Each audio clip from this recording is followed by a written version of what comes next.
السلام عليكم، مرحبا بكم في قناة مطبخ مرضى السكري. القناة لعودتكم أنها تقدم وصفات ونصائح لأصحاب داء السكري. نواصلوا مع الوصفات الرمضانية، واليوم إن شاء الله راح نحضر معكم شوربة الخضار المشوية المناسبة لرمضان والمناسبة لمرضى السكري. إذا بدون إطالة نمر إلى مقادير وطريقة تحضير شوربة الخضار المشوية. إذا كما قلت لكم هذه الشوربة راح تكون بالخضر المشوية. نحتاج إلى حبة بصل، 3 فصوص ثوم، نحتاج إلى حبة واحدة فلفل أحمر. من الأفضل أن نستعمل الفلفل الأحمر لأن الفلفل الأخضر راح يعطينا ذوق آخر للشوربة. نحتاج حبة واحدة فقط. نحتاج كذلك إلى حبة واحدة جزر، كمية من اليقطين أو القرع الأحمر، وحبة واحدة من البطاطا الحلوة. نحتاج حبة واحدة يكون الحجم تاعها كبير. بالنسبة للتوابل نحتاج إلى الزعتر يعطينا فائدة وذوق للشوربة. نحتاج فلفل أسود، ملح، قزبر، وزيت الزيتون. الآن نمر إلى طريقة تحضير شوربة الخضار المشوية. أول خطوة ناخذ المول أو صينية فرن وش كان متوفر عندكم، راح نوضع فيها الخضر بعد تقطيعها. إذا نوضع حبة بصل بعد ما نقطعوها، نضيف حبة اليقطين أو القرع الأحمر نفس الشيء بعد تقطيعها، ثم الفلفل الأحمر والجزر،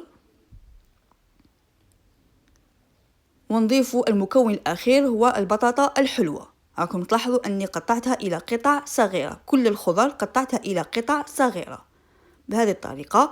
الآن راح نقوم بتتبيلها. نضيف تقريبا نصف ملعقة صغيرة من الفلفل الأسود. نضيف هنا الثوم، كنت نسيته، عندي 3 فصوص تاع ثوم. نولوا التوابل، عندي القزبر ملعقة صغيرة من القزبر، وملعقة صغيرة من الزعتر. كما قلت لكم الزعتر يعطي ذوق رائع للشوربة. نضيف الملح، والآن نضيف زيت الزيتون. هنا ضفت 4 ملاعق كبيرة من زيت الزيتون. بعد ما وضعنا جميع المكونات الخضر مع التوابل راح نخلطوهم مع بعض كما راكم تلاحظوا بهذه الطريقة. ما ننسوش أنه الفرن أنا مجدينه على درجة 180، يعني من أفضل قبل تحضير الوصفة نشعلوا الفرن، نخلوا الفرن يسخن جيدا، من بعد راح ندخلوا صينية داخل الفرن. الآن نمر للخطوة الموالية. عندي صحن وضعت فيه قطع من الدجاج، من صدر الدجاج قطعته إلى قطع صغيرة كما راكم تلاحظوا، الكمية حسب الرغبة. الآن راح نقوم بعملية تتبيل الدجاج. نضيف ملح، ضفت نصف ملعقة صغيرة من الملح، ضفت نصف ملعقة صغيرة من الزنجبيل، وكمية ولا نصف ملعقة صغيرة من فلفل أسود، والقزبر نصف ملعقة صغيرة من القزبر. ونضيف كذلك فلفل أحمر، تقريبا ملعقة صغيرة من فلفل الأحمر.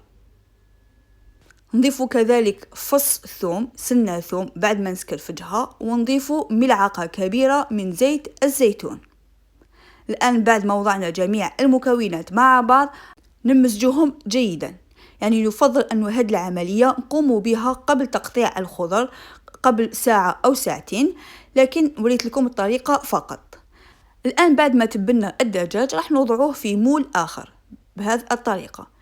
إذا كانت متوفر عندكم صينية فرن كبيرة تقدروا توضعوا الخضر مع الدجاج في نفس الصينية أو في نفس المول، لكن أنا المول تاعي كان صغير، وضعت مول فيه الخضر والمول الثاني وضعت فيه الدجاج. الآن بعد ما حضرنا الخضر والدجاج راح ندخلهم للفرن. بالنسبة للدجاج 20 دقيقة كافية، لكن بالنسبة للخضر أكثر من 30 دقيقة، يعني كل 10 دقائق راح تقلبوا الخضر حتى تطيب. كما راكم تلاحظوا بعد ما طاب الدجاج كما راكم تلاحظوا، وهذا الماء راح يعطينا ذوق للشوربة. نفس الشيء بالنسبة للخضر، بعد ما طاب الخضر راح نشوفوا، نجربوا بالسكين كما راكم تلاحظوا الخضر كلها طيبة. لاحظوا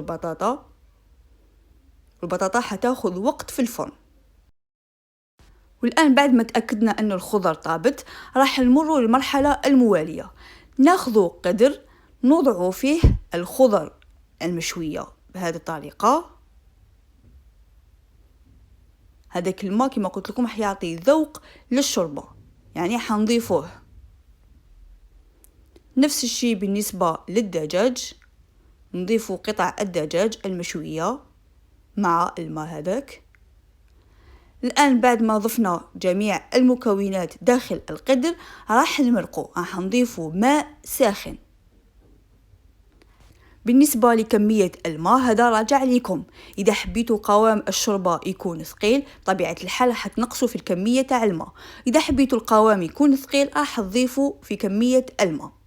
وبعد ما نضيفوا الماء راح نوضع القدر فوق النار لمدة 5 دقائق. بعد 5 دقائق راح نطحنوا جميع الخضر باستعمال الخلاط الكهربائي أو بغا ميكسور بهذه الطريقة. وكما راكم تلاحظوا قوام الشوربة رائع. لاحظوا قوام الشوربة كما قلت لكم، إذا حبيتوها خفيفة راح تضيفوا الماء، وإذا حبيتوها ثقيلة راح تنقصوا في كمية الماء. كإضافة ضفت جبن شيدار باش يعطينا ذوق للشوربة. نخلطه جيدا حتى يذوب الجبن، وهكا نكون تحصلنا على شوربة رائعة، شوربة صحية ومناسبة لمرضى السكري. لاحظوا القوام تاعها رائع، يعني هذه الشوربة تليق في رمضان ومناسبة لمرضى السكري. بالنسبة للتزيين كنت احتفظت بقطع من الدجاج المشوية، راح نزين بها سطح الشوربة كما راكم تلاحظوا، ونزيد نزينها بجبن شيدار.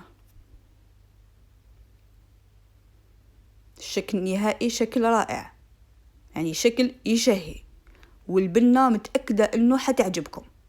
مع انه متأكدة انه معظم المشتركين راح يتخوفوا من هذه الشوربة، راح يتخوفوا من الجزر مع الفلفل مع الكابويا مع البطاطا الحلوة، لكن نقولكم جربوها وقيسوا السكر تاعكم وقولوا لي. وفي الاخير ان شاء الله هذه الوصفه تكون عجبتكم، وان شاء الله تجربوها وتكتبوا لي رايكم في التعليقات. كما دائما نقولكم انه رايكم يهمني ويشجعني ويحفزني اكثر واكثر. نصيحتي لكم كالعاده، تهلاو في صحتكم وفي والديكم. الى اللقاء.